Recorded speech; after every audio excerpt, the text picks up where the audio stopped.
A bolt from the blue! Joe Aribo!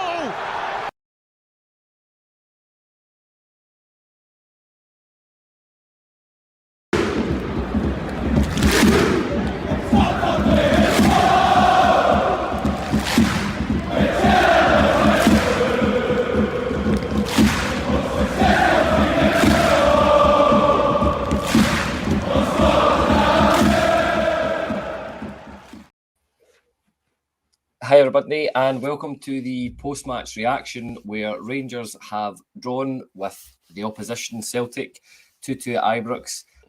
Today I'm joined by Craig, who's already heard most of what I've got to say about this game. How are you doing today, Craig? Yeah, good. I don't really know how to take that game. A bit deflated as to how it played out, but we'll get stuck into why I think there's positives to take from it as well. And Ross, I just saw you sneaking in at the back post there, and I clicked the intro video. I didn't know you were coming on, but it's nice to have you on, Ross. Yeah, thanks very much, mate. Pleasure to be here. It's a bit of a disappointing result at the end of the day. Thought we played well there, but it is what it is, and I'm sure we'll get stuck into it. That's it. Look, Ross, I'll stick with you first, seeing as, and we'll get Craig's thoughts on it, but I've already heard them. So on you, the opening lineup, Rangers lined up with McGregor, Tav, Goldson, Davies, Barisic, Kamara, Lundstrom, Tillman, Kent, Fashion Sakala, which was maybe raised a few eyebrows, and Morelos up front. What was your thoughts on what was quite an attacking lineup? I think maybe caught a few people off guard at how attacking that actually was. Yeah, I think there was only one position in the team that was up for debate, and I think it was either going to be that kind of Jack Kamara Lundstrom midfield, or if he was going to play that extra attacker. So I think my mindset going into it, I would have probably played Kamara, Lundstrom and Jack. I didn't have a real problem with the side when it wasn't that, but I was surprised to see Sakala. I understood it from a tactical point of view, probably trying to get running at Greg Taylor and put them under pressure. But overall, I was fine with the lineup. I think it pretty much picked itself. I'm not sure you're both feeling that, but I wasn't really bothered with the lineup today. It was a bit of a strange one. I kind of knew 10 and 11 players were going to be, and I'd accepted it. So yeah, there was a wee bit of debate in the last one, but as we've seen from that game today, the Sakala came in, they made the impact that I'm sure Michael Beale was looking for. Yeah, that's it. And Craig, your thoughts on that lineup in particular, even with Jack not starting, because I know you've already heard me talking about how much Sakala gave me the fear, but that was thrown back in my face a bit this game. Yeah, I think, to be honest, I was pleasantly surprised by the lineup because I thought it was instantly more attacking than I thought it would be. Like Ross, I thought it was going to be Jack, Lundstrom and Kamara in the midfield three, and we'd set up in that. I guess that's a kind of Gerrard and Beale style midfield set up for a game like this. But I was pleasantly surprised to see Tillman as a forward thinking player in the midfield, and then Sakala out wide. And I think we got to see today as to why Sakala was played, because Celtic can be got at if you've got pace, and I think that was shown today. And obviously, I think it was pretty clear that one of our tactics was to throw the ball in behind our defenders and make them turn to face their own goal. And I think we did see the benefits of that eventually when we actually eventually got moving in the second half. Yeah, I think at points after that first half hour, I think pace was key to the way that we played today, and maybe was why we got some successes in behind them. But Ross, unfortunately, I'm going to have to come to you in this first point. This is something that was maybe why I was a bit more nervous, a bit more anxious than most going into most Old Firm games was that weird performance on Wednesday. But I had Craig sitting next to me, and it seemed like every second sentence out his mouth was, "Oh, if we do that against Celtic, that they'll capitalise on it." And within the first 5 minutes, it's a really poor ball by Morelos in the middle of the pitch, not too sure what he's doing. A Celtic player picks it up and finds a pass to Maeda. Tav, for me, not strong enough, doesn't stand up here. Maeda just seems to go right through him, and we've gifted them a goal within the first 5 minutes. Absolutely not how you want to start an Old Firm game. Yeah, absolutely not. I mean, I don't mean to go too tactical here, but that is exactly what Celtic play for, that kind of the ability to win the ball in transition, and we gifted them possession. So Morelos has tried to play a square ball, which usually he pulls off pretty well, but he's just been lacking accuracy there. And I think for me, Tavernier has to take ownership of that situation. Of course, it's a poor pass, but he has just got to make sure he wins that ball. It doesn't matter where it goes out for a throw in, goes out for a corner, whatever, you've just got to win that. And I think he's tried to be too cute with it. Maeda's got in front, and listen, I don't know how you both felt, but I knew Maeda going through 1-on-1, he was going to score it. Just because of the way that we'd started the game. I thought we'd started okay. Honestly, I really did. I didn't really see any threat from Celtic, but it was a bit of a gift from us, and a real gift to how they want to score goals. They want to pick up the ball in central areas. They want turnovers, and they punished us. So yeah, that was a disappointing one for me, because it was a gift, really. Like I said, it was a gift. I thought we started the game okay. I didn't think we were great, but I didn't think Celtic were either. And I think coming into this game, most people felt that Celtic would come and dominate and probably win the game. So that was disappointing. But yeah, just going back to Tavernier there, of course, he steps up later in the game and he makes up for it. But that was really poor. I was really disappointed with him there, and probably showed with the rest of his first half performance, it maybe got to him a wee bit, that mistake. But yeah, that was a tough one to take. Yeah, Craig, I know you were exceptionally disappointed as well, like everybody in Ibrox, just to concede a really, really poor goal again in the opening sort of 5 minutes. It's not the start that we want to make. Your thoughts on Tav maybe in particular at this goal as well? Do you think he stood up, he did enough to prevent that going in? I think just on the goal itself, it was obviously extremely disappointing to lose a goal that early on, but if you are going to lose a goal, that's probably when you would choose to lose it, because you've got another 86 minutes to try and fix it. It was a stupid goal to lose. I think myself and Kyle speak every single week at Ibrox about how Morelos likes that switch of play, and sometimes it's a bit risky when he does it. And that was one of the times when it was extremely risky and he didn't get away with it. In terms of the goal itself, I think we knew how Celtic were going to play. I think I'm probably guilty of believing the media hype around Celtic, if I'm being honest. How they played today was nowhere near as good as I expected them to be, and they were there to be gotten at. And like Ross, I thought we started well that opening 3 or 4 minutes. We had control of the ball, we were pushing forward. Celtic didn't look like they were causing us any danger whatsoever, and then we sort of create that sucker punch for ourselves, which was really frustrating and disappointing. And it seemed to kind of kick off a 10-15 minute period where it was two terrible teams trying to play football, but just passing to each other rather than passing to their teammates. And it turned into a really scrappy, rubbish kind of game after that. And it took us a wee while to try and get any sort of control back over the game. But on James Tavernier, I actually don't remember what James Tavernier did, because I turned away in disgust at Morelos' pass. And then next thing I knew, Maeda was running through 1-on-1 with McGregor. So I'll need to watch it back to see what James Tavernier did or didn't do. But I think that comment from Finn Fogel, Tav shat it big time with a first goal, no sugarcoating it. It's been woeful this season. He's dropped. I wouldn't go that far. I think that's a bit harsh and a bit of a knee-jerk reaction. But in terms of that first goal, everyone's kind of saying the same thing about it. So I'd imagine that he could have done better and he should have been stronger in the tackle. Yeah, 100%. I think that Tav didn't have a particularly good game today, even though he did score the penalty, which we'll come on to. But Craig, I'm going to stick with you at this point. I just like to cut the next sort of chunk of the game up, sort of from after Celtic scoring that goal to the next sort of up to the 30-minute mark. We just looked quite lethargic, quite slow.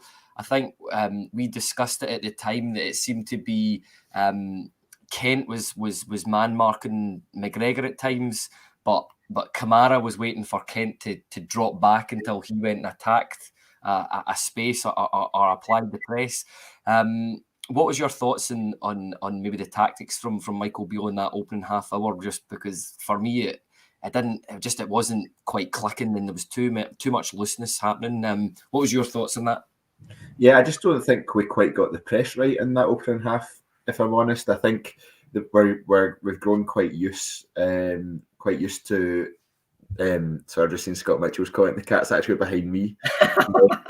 I'm in Kyle's house, so the cat's behind me, Scott. I think from the press, right, because we've gotten used to Ryan Kent in that free role that he has behind the strikers. He was kind of roaming across that middle of the pitch, and he was kind of shadowing Kyle McGregor in that stage, and that kind of gave either the Celtic fullbacks or the Celtic centre halves more time on the ball and time to pick the pass. And Kent was kind of always caught in between, which meant that he was either going towards their defender and they just passed it round them, or he was nowhere near their fullback and they just ran forward with the ball. And I think it was something that we noticed almost immediately in the second half had been corrected. But I think we just struggled from that point.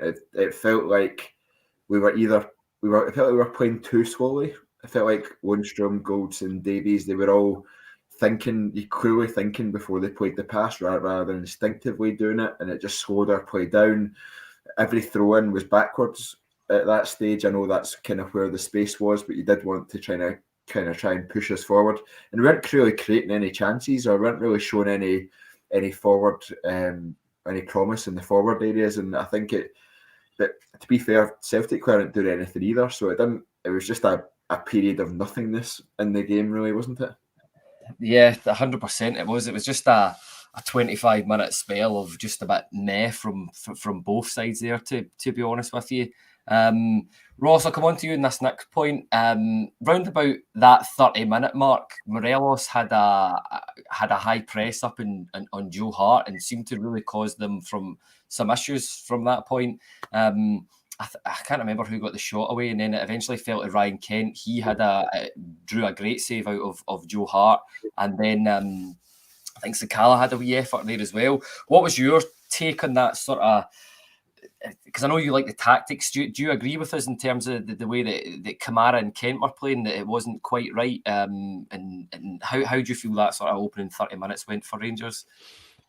I think there's two sides of it. I think you can look at the way that Rangers started that game, and I think you can look at the way that Celtic started that game. And I know, listen, this is a Rangers podcast, so I'm not going to come on and talk about Celtic's tactical point of view too much, but I thought the first kind of 30 minutes, I think Celtic off the ball were a lot better than us. So they were pressing us really high up the park, and we just didn't seem to be able to handle it. You know, every time Ben Davies or Connor Goldson get the ball, they didn't have any passing options. And I think Craig was right there, what he said. We didn't move the ball quick enough in those situations. I think we've seen the change in the second half, and we can come on to that.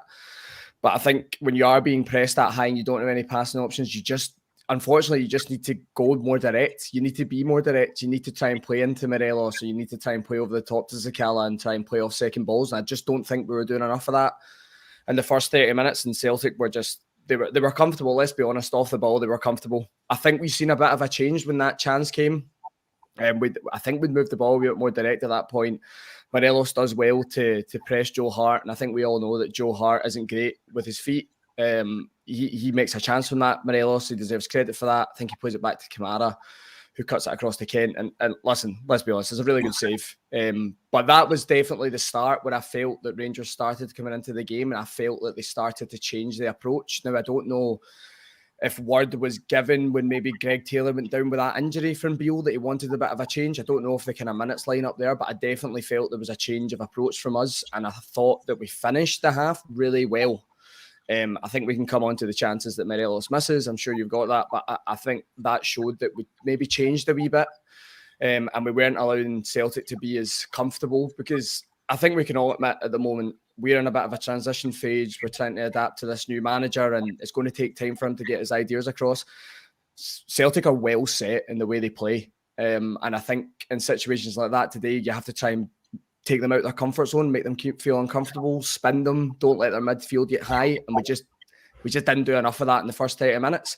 We tweaked it, and listen, we'll go on and talk about it. We've seen the benefit of it. So that's good to see from a management point of view, that Michael Beale recognised that and he tweaked a few things. That's really good going forward. So I was really encouraged by that, and I was really encouraged by the chance that we'd made there. And yeah, it was unlucky from Kent. He's unfortunate not to score there.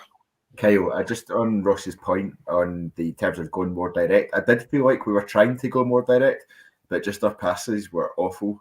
I think Cameron Carter-Vickers mopped up every single long ball we put towards Morelos. We weren't. Yeah.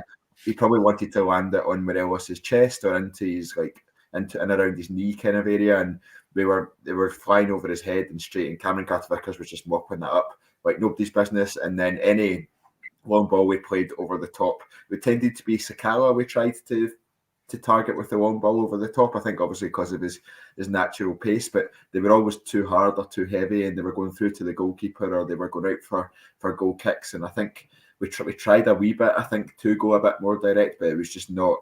It wasn't accurate enough or high enough quality to make any impact really. Yeah, it was so frustrating. I said that at the time. I just felt like I was watching the same thing happening on repeat after it was time after time again. The ball just got launched into the middle of the park when we weren't too sure if we couldn't find a pass. And as you said, their centre halves were just absolutely mopping it up. But Ross, Craig, I'll come to you in the next point here. The next sort of 15 minutes from then until half time was, I would say, quite key. I think we saw a momentum shift in this point. I seem to remember just some challenges going in. There was a good Lundstrom block on the outside of the box from a Hatate shot. And I just felt at this point we just seemed to get our act a wee bit more together. There wasn't as many loose passes. What did you think about this 15 minutes until half time? Yeah, it was definitely more encouraging. I think it actually kick-started. I think Morelos had a header from a corner that they put over the bar, but I think it kind of kick-started from that point onwards. Maybe actually it could probably be traced back to the Kent opportunity that Joe Hart tipped onto the post that Ross mentioned earlier.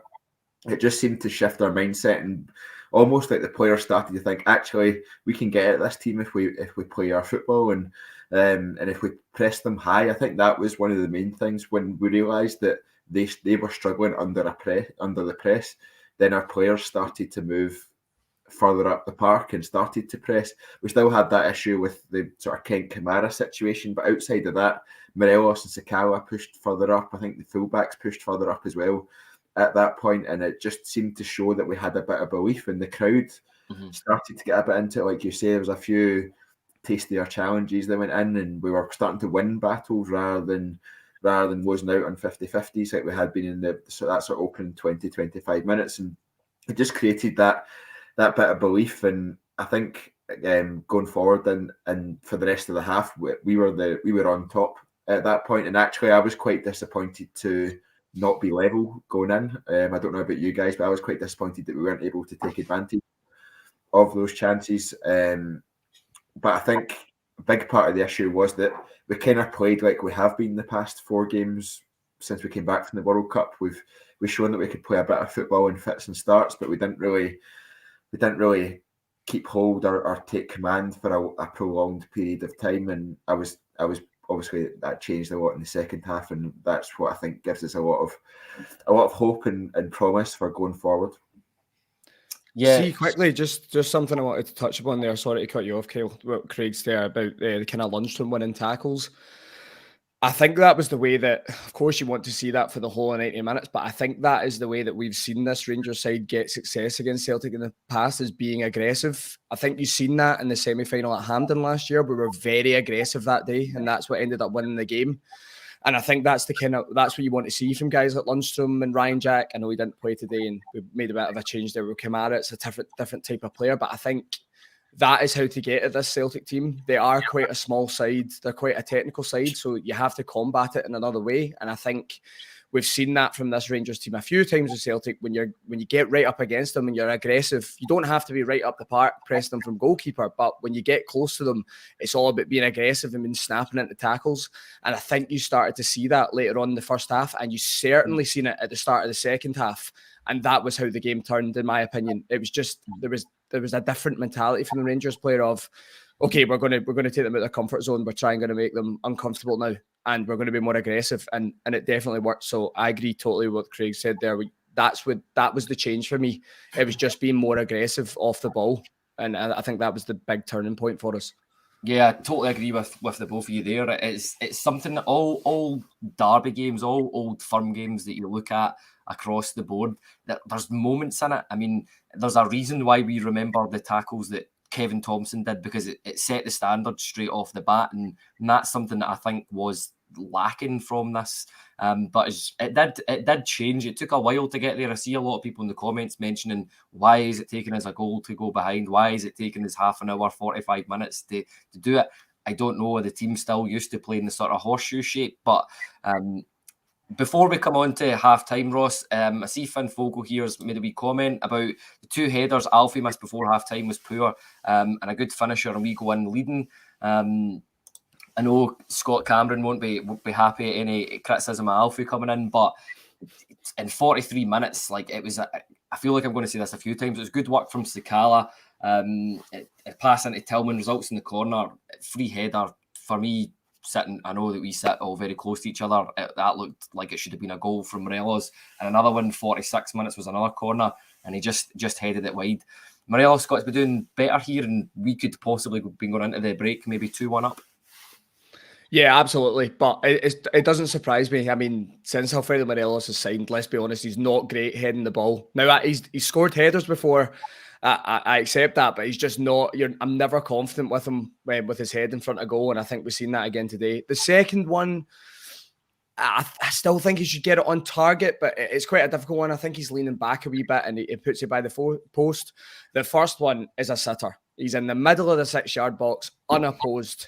He gets the ball on target there. It's a goal. He's too close to goal. He's got too much power on it for Joe Hart to save it. So, yeah, that was really disappointing, that one. I think that would have been the perfect time to score for us. Of course, we came out in the second half and performed perfectly. Well, for the first 15, 20 minutes of that half, we were really good. But I think that would have really gave us even more momentum going into the second half. So at the time, I was really disappointed, because I think you're both right.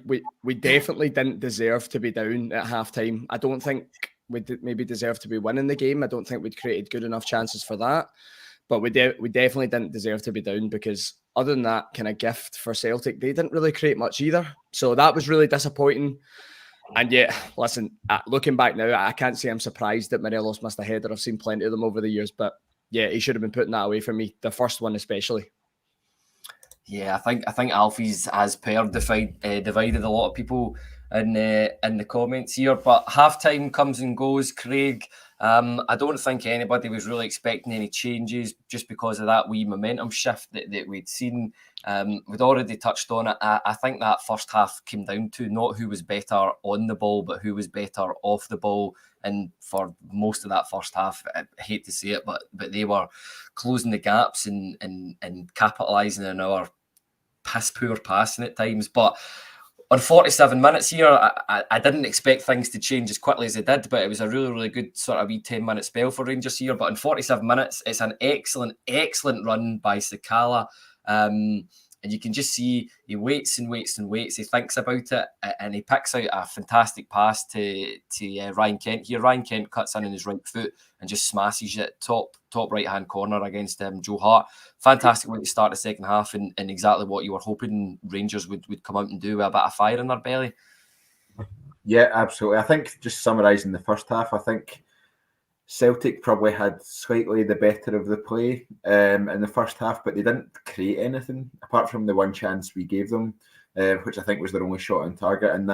In that first half, they didn't really create anything. So we were doing well defensively, I guess, in terms of holding them at bay, but it was just in terms of building our own play and creating any sort of goal threats or attacking chances that we really needed to improve on and almost take control of the midfield. I think I spoke in the preview about how important it was to take control of the midfield in games like this, and we were struggling to get a hold of it, but Celtic weren't doing that either. So I think it was refreshing to see such a quick change after halftime. I think we've seen in the last few games sometimes we can be a bit sluggish after the halftime break for 5-10 minutes before finding a rhythm again. But it was refreshing to see it come so quickly, and I saw a shout at halftime on Twitter for Sakala to come off and Scott Wright to come on at that point, and I would absolutely disagree with that one. But I think the work Sakala did in the build up to that goal was tremendous. And I remember when he took his first touch and it landed at his feet, you were in shock at that point. Never mind when he managed to find a goal. But I thought he did well. He drove out their defence. He was really one Rangers player surrounded by 5 or 6 Celtic defenders at that point, and he had the confidence to drive at them and push forward. And obviously Kent appeared on the left-hand side of the Celtic box, and we've seen him hit that shot about 40 times so far this season, and I think that might well be the first one that's gone in, but thank God it did. Yeah, that's it, exactly. And Ross, your thoughts on that goal in particular, and I see, again, a lot of people divided on Kent in this game. Some people saying that he had a really good game, some people saying that he's a bit too hot and cold. What was your thoughts on Ryan Kent? And just ultimately, this was a superb finish, wasn't it? Yeah, I think going from the kind of start of the goal, I think it shows the change that we had made at half-time. We really changed, and we started to bypass their midfield. We started to just not let them press us anymore. And Al McGregor's obviously clipped the ball wide. Sakala's done really well with a run. Good pass to Ryan Kent. And what a finish that is, by the way. Like, he's made that look way easier than it is. Yeah. He's put it back onto his right foot and he's curled it in far corner. Joe Hart's got absolutely no chance. Listen, when it comes to Ryan Kent, I defend him all the time, and I probably will until he walks out the door at Ibrox. I think he's a player that can frustrate a lot because I think we know how good he is, and when he's on form, he's arguably one of the best players in the league. Now, I know everyone will debate that, but he is, in my opinion. And I think we've seen the majority of the best of Ryan Kent today. He was brave in possession. He works hard off the ball. And ultimately, you want players in his position, similar to Malik Tillman, to take risks in possession because you won't score any goals if they don't. So I thought all round today, Ryan Kent was good. I thought most of the players were good overall. There was a few poor performances in the first half, but I think overall we were good. And I think this is why Ryan Kent has to play every game, and he's done really well under Michael Beale. He's been a lot better. But I said the same under Giovanni Van Bronckhorst. He is someone that can change a game out of nothing. And, that chance is not an easy chance. Like, I know he's in the box and he's got one player in front of him. But, yeah, the ability to put it back onto his right foot and put it in the top corner, superb. I like the mentality from Ryan Kent as well because he didn't really celebrate it as much as I thought he would. He gave it a fist pump and he ran back.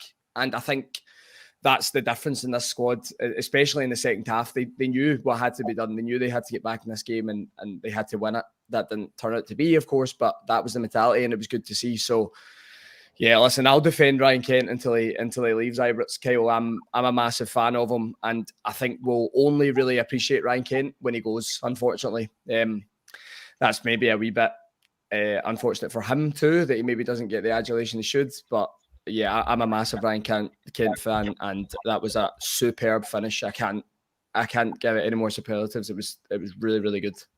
Yeah, Kyle, just coming in there, it felt like and Ross, I realise you almost made the Freudian slip on Ryan Kent's name there, which is it's one we always try and avoid.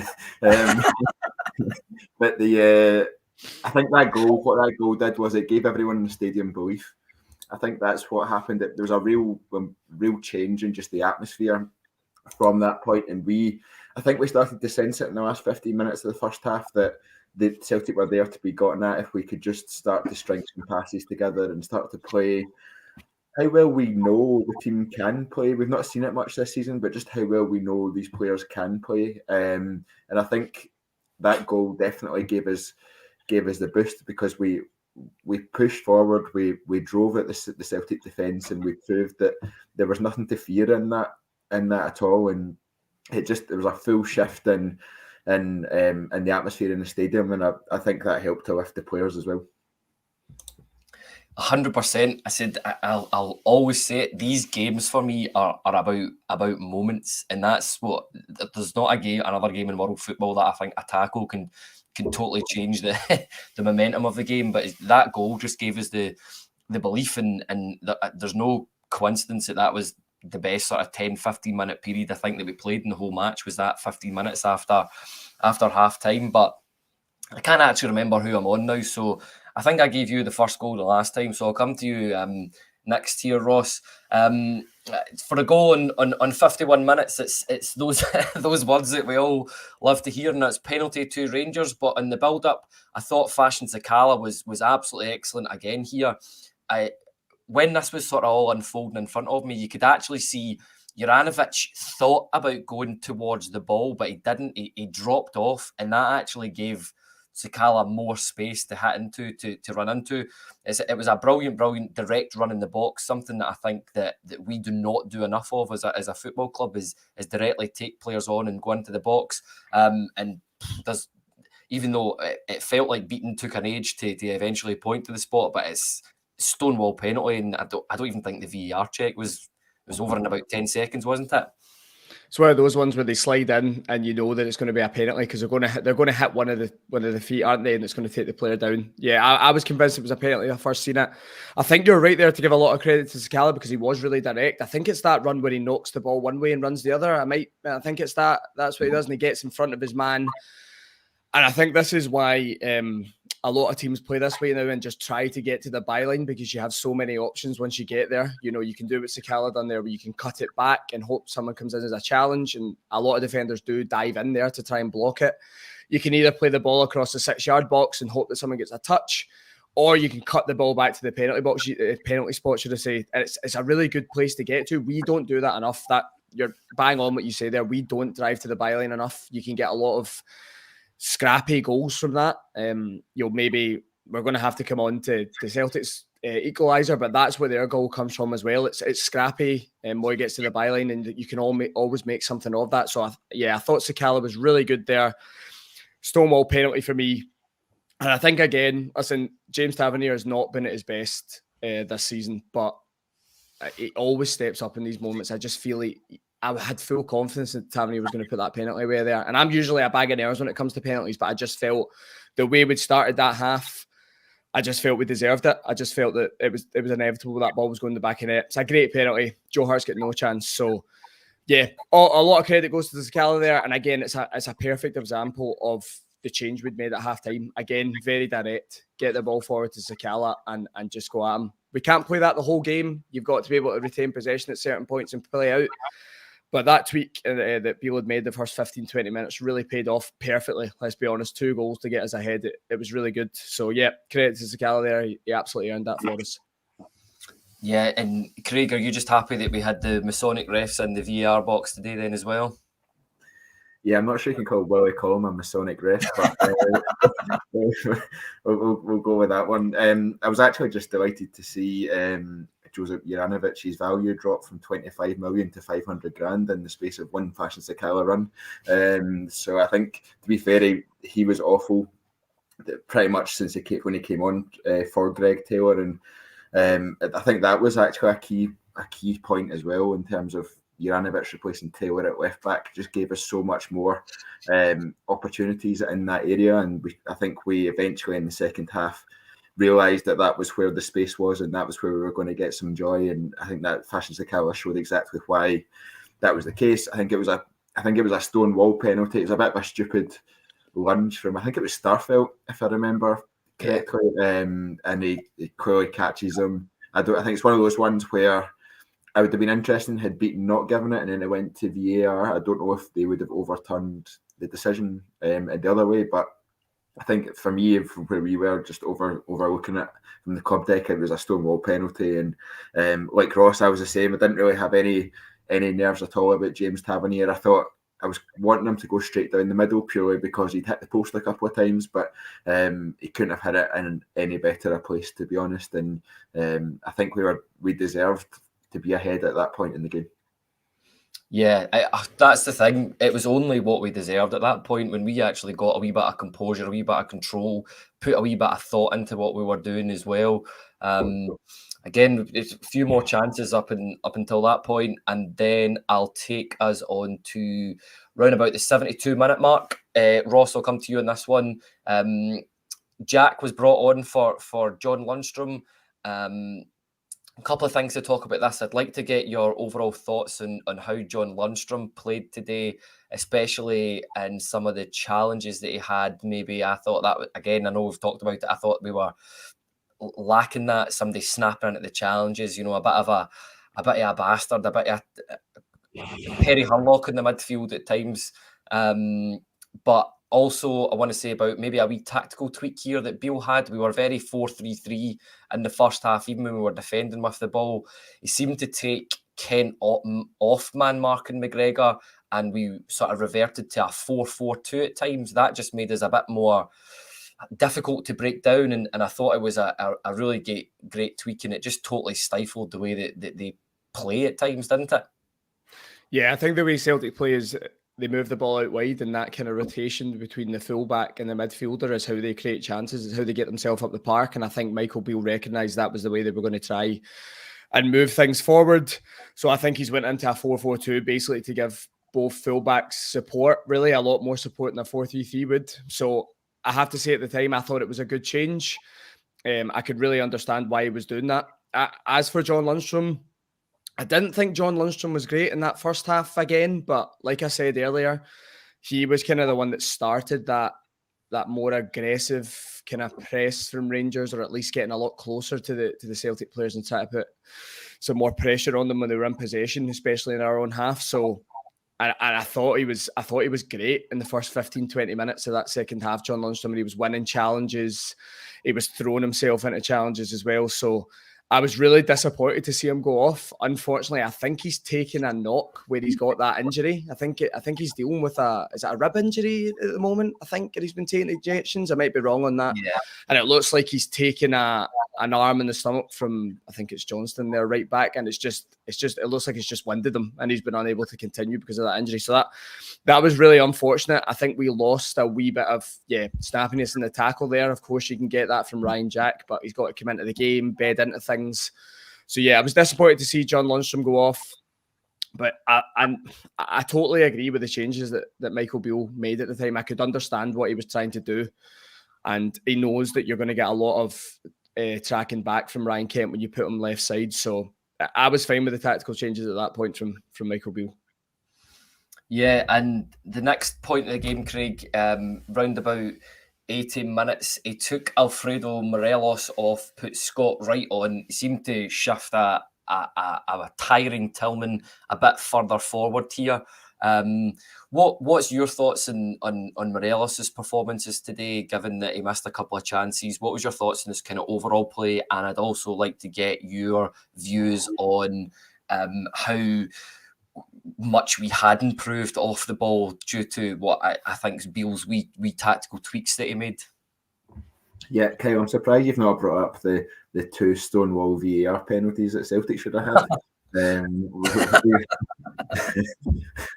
We know that VAR is against Celtic at all costs. So I'm surprised you've just scanned over those. But in terms of Morelos, I actually thought he had quite a good game today. If I was being honest, I thought he kind of linked up the play quite well. His passing was fairly accurate, and he was helping us to start build play when we started to be more positive. And I think he was making a real impact on the team.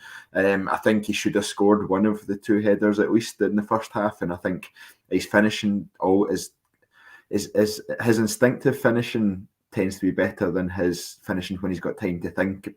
But it still leaves a lot to be desired. He does all the hard work to get in the right position, and then quite a lot of the time he messes up or he hits it wide. And I think it's not going to change now, but it's always been an area of concern as to I think when you see Antonio Cholak when he came in at the start of the season and every shot he had pretty much was a goal, and you're like, right, okay, that's what we've been missing. If Morelos had that, first of all, he probably wouldn't be at Rangers, but if Morelos had that, it would make such a difference to us, and it's kind of what we need as well. To be honest, we create a lot of chances, and Alfredo Morelos never quite takes them. But he's also scored some huge goals for us over the years. So I think Morelos overall, I've kind of talked myself round in a whip there, but I think Morelos played well without excelling, I think would be probably my summary of that. And in terms of the tweak that Michael Beale made,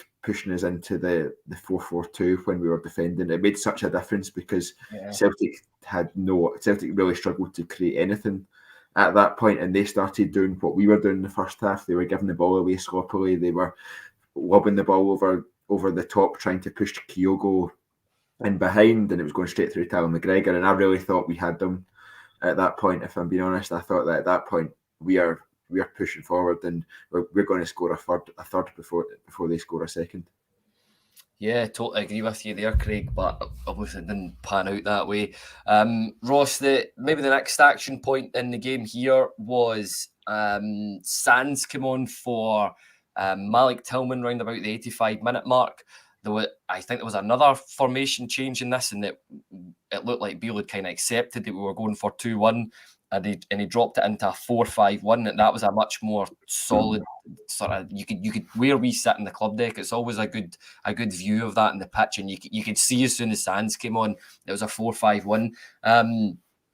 What do you think about this change with hindsight? I've been on here in the past, and I'll probably get a bit slated for a bit of this in the comments, but I think Sands at times does have a bit of game intelligence. I think there is a player in there, a good player for a defensive midfielder, but today it was shocking. There was that moment where he had he just waited too long. He should have released the ball earlier, and then he ended up losing it, and Celtic got a break. But do you think that this maybe cost us a bit, or what was your thoughts around the 85 minutes when he made this change, Michael Beale? I can't lie right now and say that I wasn't open to that change when he made it. To be honest, I could understand why he was bringing James Sands on.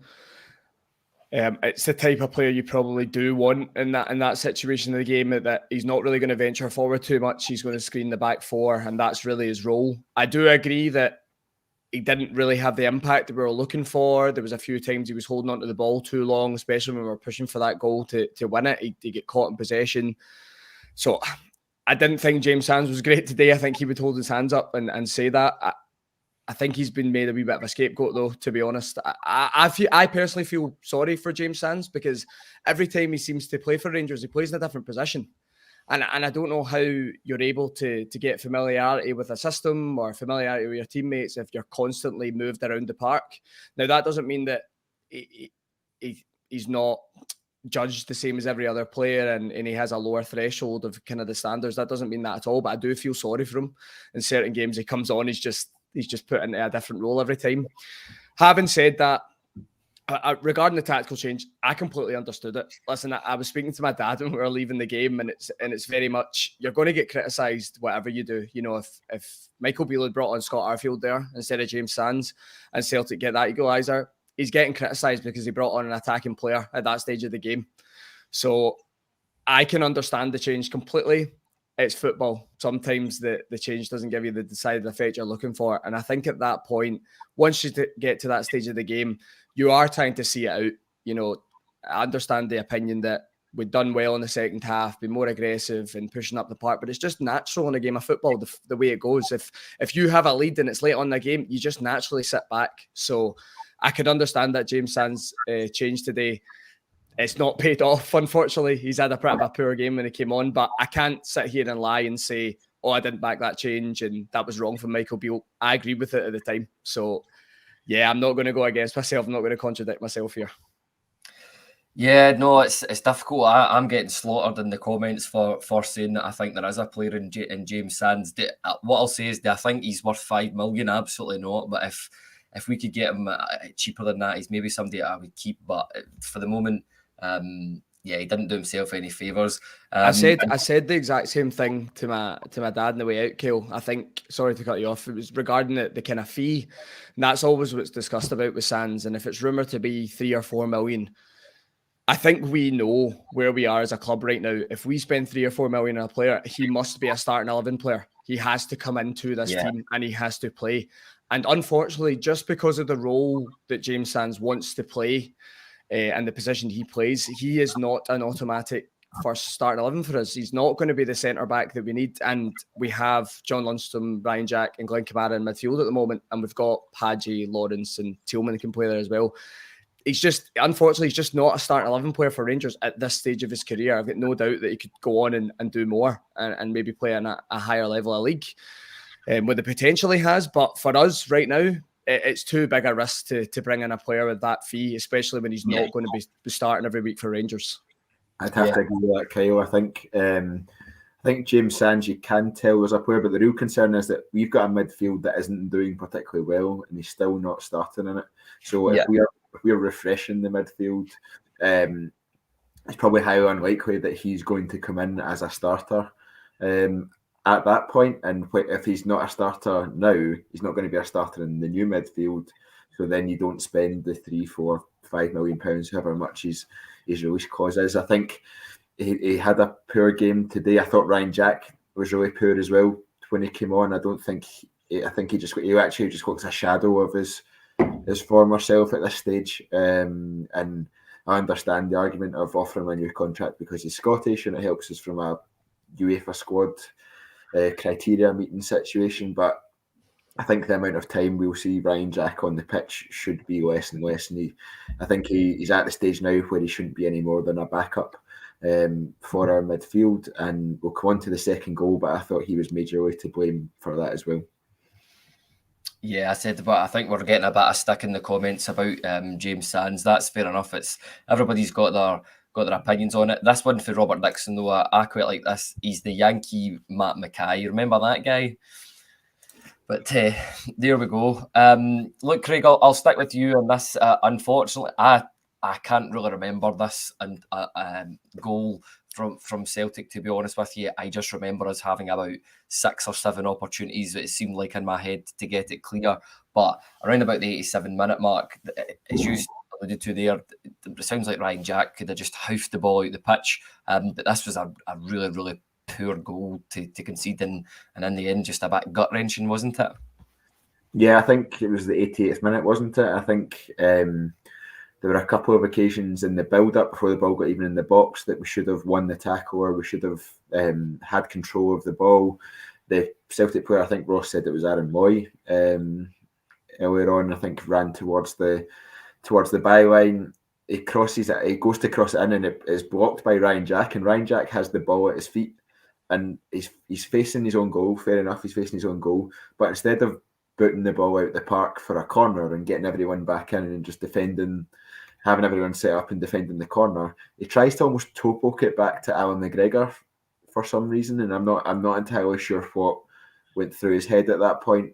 The ball doesn't get anywhere near Alan McGregor, deflects back into the middle of the box, and it's a bit of a stramash. And then I think it is at Kyogo. I couldn't even tell you who scored the second goal. I think it's Kyogo that scores it. It was just deflating, I think is the word. It just took the wind out the sails. I think we spoke beforehand that this was a must-win game if we were to have any chance of having any sort of title race at all. And it did feel, and I guess the Celtic fans celebrated it that way, that it was a bit of a sucker punch, and I don't think it was deserved at all, and was only the second shot on target Celtic had all game, which makes it even more frustrating. Don't tell me that. Which makes it even more frustrating, and it goes back to the issue we've had, I guess, especially in recent months, where every shot on target that teams have turns into a goal, and we need to try and find a way to stop that. Yeah, 100%. I think that's a very fair assessment of that there. What was our 7-minute extra time added on? I don't know. There's not really much to talk about that. It's the game ended 2-2, Ross. Look, I'd just like to get your sort of overall thoughts on that game. Again, I've been scrolling through the comments, seen a lot of people, some people saying, deflated, punched in the gut type stuff. But then I've seen other people, Michael Charon here says, it's about the glass half full empty. He's quite positive after this. Sees a glimmer of hope.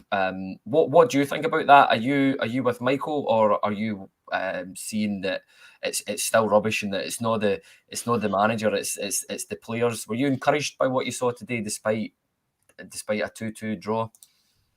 Yeah, I'm encouraged by what I've seen today. I think as fans, you're allowed to look at the season as a whole, and I think a lot of people went into that game today with the hope of getting 3 points and maybe kind of revitalising this league.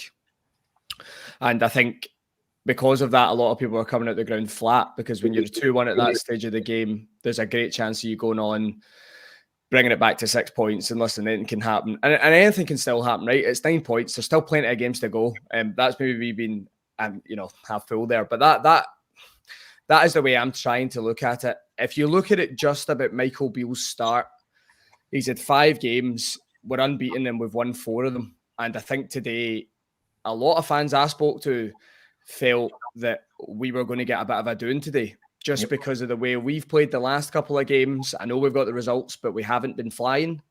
And Celtic have had a few decent results the last couple of games. They came back quite slow as well as us. So I think overall, I will look at this as probably more of a positive today. It is deflating. You can't deny that an equaliser that late in the game can't deflate you. But I think the overall performance today was really good. I think Michael Beale has came in, revitalised this team and gave them the energy for these games again, because I think they had lost that with Van Bronckhorst. They just didn't seem like a team that was ready to compete in these games, and the opposite, Postecoglou managed to get that right across to these players, and they were given everything to win these games. We just didn't have that, other than that semi-final performance. So I'm encouraged with what I've seen today. I think tactically Michael Beale's starting to get more from these players. I think we're starting to see more from our key players again, guys like Ryan Kent, Malik Thielman, Glenn Kamara. We've got a really good partnership building between Davies and Goldson. So I think overall that it's more positive than negatives today. We've not got the result at the end of the day, but I can sit back and go, listen, I can see progress already, and we're only 5 games in. And that's a really good. Michael Beale spoke about this in his press conference earlier this week. You know, this was a real test for Rangers to see where they are, and he would know after this game where he lies, where he needs to recruit, and what we lack in certain areas of the park. So I'm sure he would know that after today. I think he's referenced that in his press conference after it, saying he's looking for 2 or 3 signings. So listen, maybe he's a wee bit more negative about the performance in the result than we are, because that wasn't the first thing I would think of after today. I thought we'd done well in most part. Is there a few players in there that have maybe passed their sell-by date at Rangers? Absolutely. I think we've all known that since the start of the season, but it looks like Michael Beale's managing to just get a wee bit more out of these guys. And that's what we need to hope for the rest of the season. So progress for me. Overall, I'm positive. I'll probably be more positive tomorrow. I'll probably be flat for the rest of the day, but once I can sit back and take the emotion out of it a wee bit, yeah, I'll probably feel that overall it's a pretty positive display from Rangers. Yeah, and I'll come to you next on this, Craig. Robert Dixon here says that squad 5 weeks ago would have been humped 5-0 after losing a goal. Early doors definitely improved. Are you in agreement with that? Can you see the signs of improvement under Beale and perhaps a wee bit of belief back in the squad, which is something that we certainly lacked under Van Bronckhorst? Yeah, I think we're seeing the benefits of having a clear plan and a clear setup and a clear style of play that the manager wants, as well as relying or trying to showcase the benefits of your key players, the likes of Ryan Kent, the likes of Malik Thielman. I think that's what we're seeing starting to see the benefits of. I don't think Michael Beale's been shy in any sense of the word in terms of putting out that he doesn't have the squad that he wants, and he doesn't think the players that he has are up to the level that he needs them to be, and it's going to take time. But I think we're seeing this sort of green shoots of recovery, I guess, would be the right way to put it. I think I was encouraged today by the start of the second half performance in the first, say, 35-40 minutes of the second half. I was really encouraged by how we played, and I think that'll be how we see us playing going forward. I think the concerning part is the way the first half went. The concerning part is that we were poor today, and Celtic were really poor as well, and we couldn't get a result over the line from that. And I think that was the disappointing part of the game for me, and I think that's why it is deflating, because we were the better team in that game and we deserved the victory, I think. And we limited them to two shots on goal the full game, and they managed to score 2 goals. And I think that's where the disappointment comes in. But in terms of going forward, if Michael Beale gets to add 2 or 3 starters to the team over January, I think the cup competitions are key over the next 4 or 5 months, and we need to have a real showing in those and at least win one of them, if not both of them. And I think that's where the real impact will be seen for the rest of this season. And if we keep seen progression. I think we are seeing progression game to game from the players as to them buying into how we're playing. But and I completely agree with Paul there. I think the players are looking fitter and they're more disciplined in how they're doing certain things like pressing and marking, and it's just the finishing parts of it in terms of finding blue jersey more often with your passes and not overthinking things. I think there's times, particularly in the midfield with John Lundstrom, where he thinks about playing the slightly trickier pass, and you can see the cogs turn in his head. Yeah. But then he goes for the easy pass, but by that point, the next pass is straight to the person that he should have played the pass to, and we get kind of caught. I think that's where we got kind of caught a bit in the first half as well, and that Celtic were.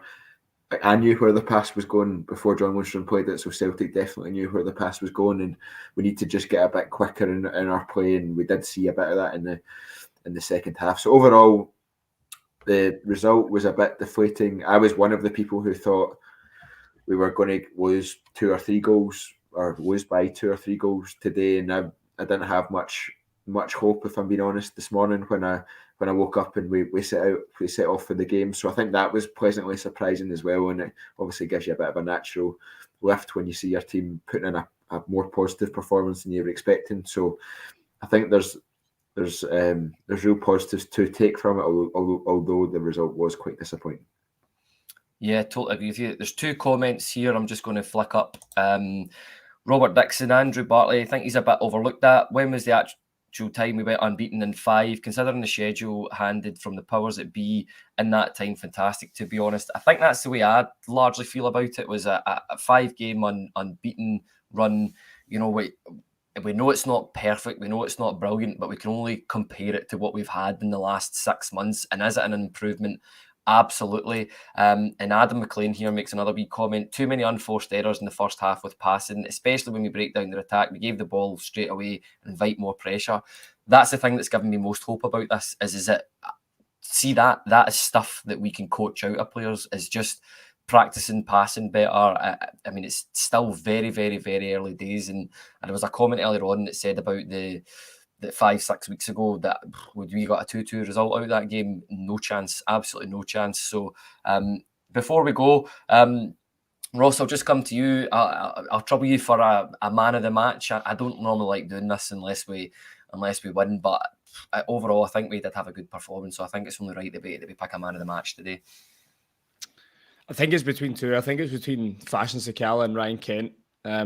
I usually sway towards Ryan Kent just because of my feelings for him, but I think I'm going to give it to Fashion Sakala because he's massive in both goals. So I think Sakala deserves it today. I think as fans we probably need to realise now that I'm very harsh on Sakala. I think he's really raw, and I think when he gets involved in the build-up of play, that it breaks down a lot with him, and maybe we just need to realise he's just not that type of player. But there's definitely a player in there that we can work with. He just seems to get us numbers, and you always need players like that in your squad. So I think this is maybe a dig at myself. We probably need to be more open to Sakala now. He's never one of the names that we think of that should be starting games every week. We never think of that. Well, I personally don't anyway. And he's maybe one of the guys that has really fought to get back into this team, and he deserves, a starting 11 shirt every week. So I'm going to give it to Fashion Sakala today. And Craig, who would you say was your man of the match? It was between 2 for me, I think, as well. Fashion Sakala is one of them. I actually thought Malik Tillman had a really good game. I think before the game, when we saw the lineup, we knew that we couldn't carry any passengers in this game, and I guess Malik Tillman has that reputation a little bit within the support at the moment that he can go missing at times in games. I thought his work rate was excellent today. I thought on the ball he was really good. He caused them problems. He was phenomenal at anticipating and intercepting their play. So I thought Malik Tillman was definitely up there in terms of his performance. But like Ross said, I think it has to go to Fashion Sakala. He took that game by the scruff of the neck, and he completely changed it for us, and he absolutely deserves to be man of the match. I think there's a comment there, Kyle, from Robert Dixon. I think he says about he thinks Ben Davies was man of the match. That might be something worth highlighting right now. In terms of, you can see definitely a partnership again developing between Goldson and Davies, and I felt we were quite comfortable defensively today because we actually had 2 centre-backs in the park, and we've not really had that lately. But what I would like to pick out of Ben Davies is, and I think it's something that's really going to benefit us over time, his range of passing is very good. I think he played one in the first half from the left and spinned it round to the right out to James Tavernier. And most of the crowd reacted to it like, what are you doing? Why? That's such a risky pass. But it was pinpoint and took us up the park. I think there was one in the first half as well where he played through the lines to Ryan Kent and we made a chance from it.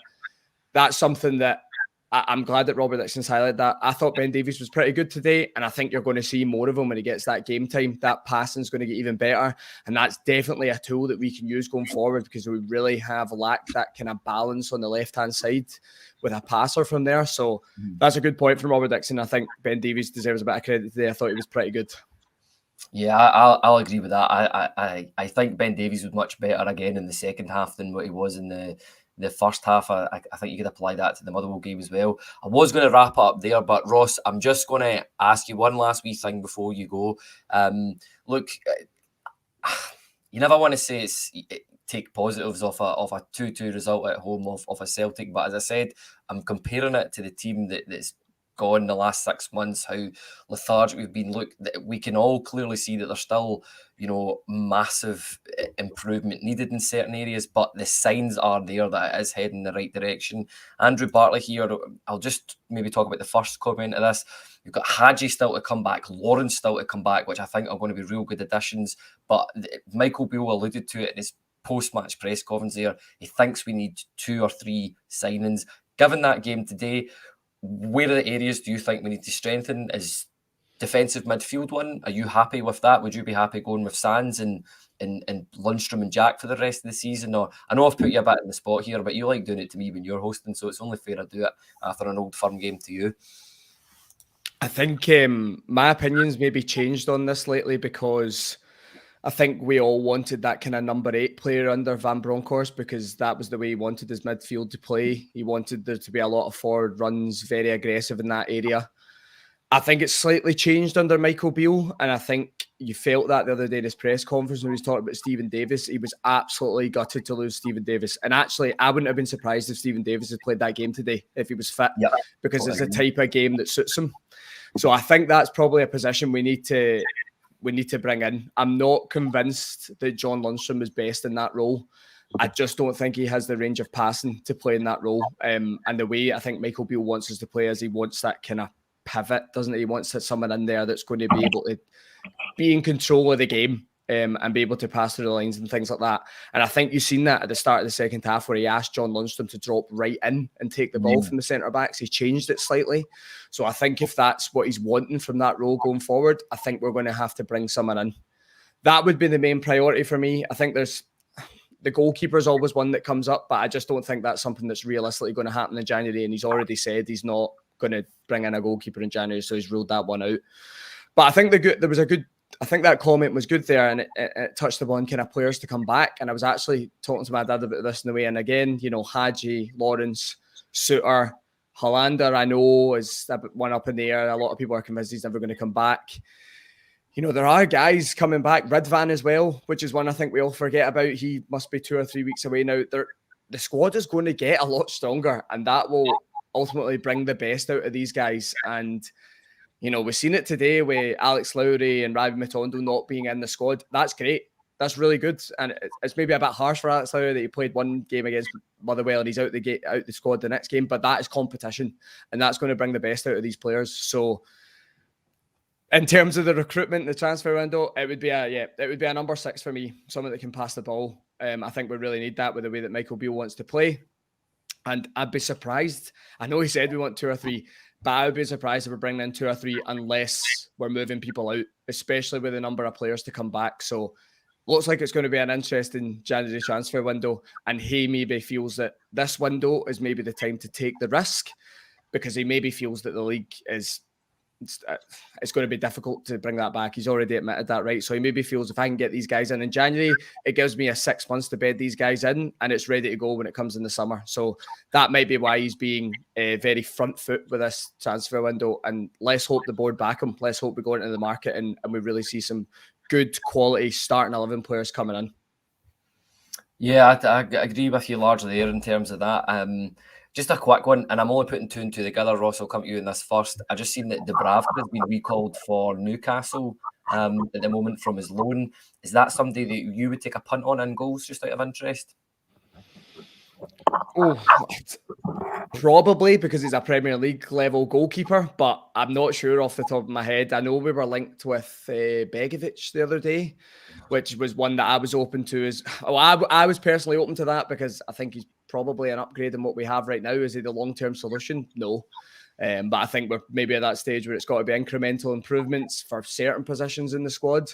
Listen, I don't want to go into the goalkeeper argument right now because we'll be here all night. It definitely is an area that we need to look at. And if a Premier League level goalkeeper in Dubravka is available, then it might be something that the club do. Yeah.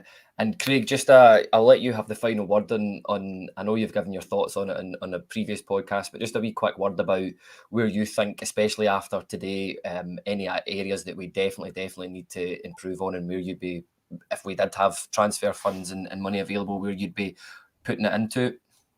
Yeah, absolutely. I think midfield wise, we need, like Ross said, someone who can put their foot on the ball, can progress us forward, can play through the lines, there's almost that box to box midfielder with a range of passing. Pretty much what John Lundstrom was for the second half of last season. If we can get that, or someone who does that consistently on a consistent basis, then that would be good.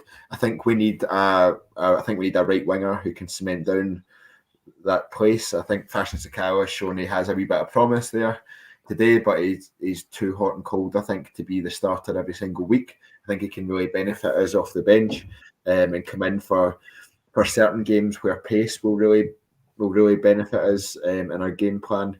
But I think we do need someone that can play that right wing position or right of the front three position every single week. And yeah, I think those would probably be the two that I would say are must-haves for this transfer window. If he's getting a third, I wouldn't be surprised if it's a second central midfielder, to be honest, and starting that refresh job in there. I think we'll probably look at the forward line again in the summer. I think we'll be looking at. I think we'll probably see Morelos depart in the summer, and I think that will be one that we look to refresh as well as the goalkeeper. So it's going to be a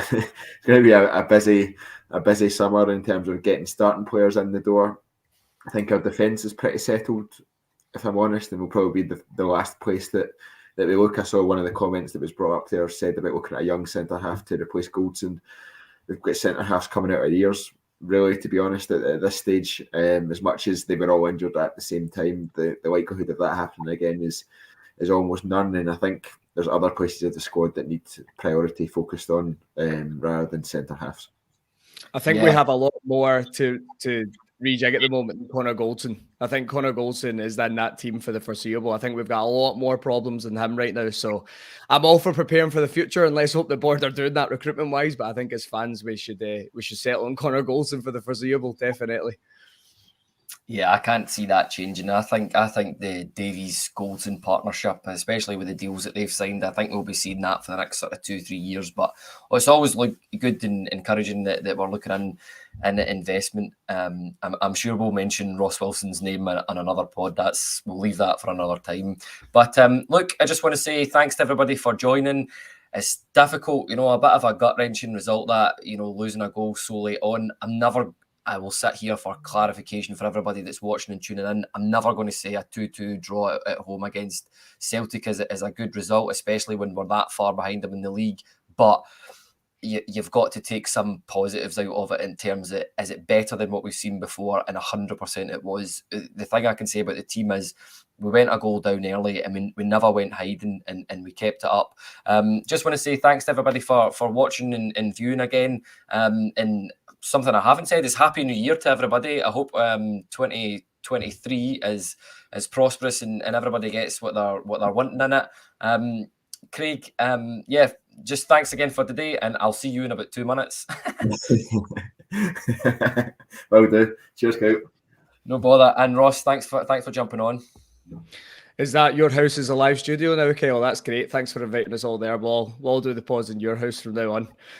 Everybody from This Is Ibrox is currently downstairs in my living room, apart from you, Ross. So there you go. Thanks very much, guys. I appreciate it. But no, it was a pleasure. Thanks for having me on. I know I was a bit late to the party, but yeah, overall positives for us today. And yeah, I'd just like to wish everyone a happy new year and all the best for 2023. Yeah, that's it. The next podcast coming out, just for everybody in the comments, that'll be on Wednesday. It'll be myself. I'm not too sure who I'm joined by, but we'll probably just do a wee quick look into this game, maybe some transfer targets, and yeah, if there's anything else you think we should be talking about, give us a shout. But we'll see you all then. Take care, everybody, and we'll see you on Wednesday.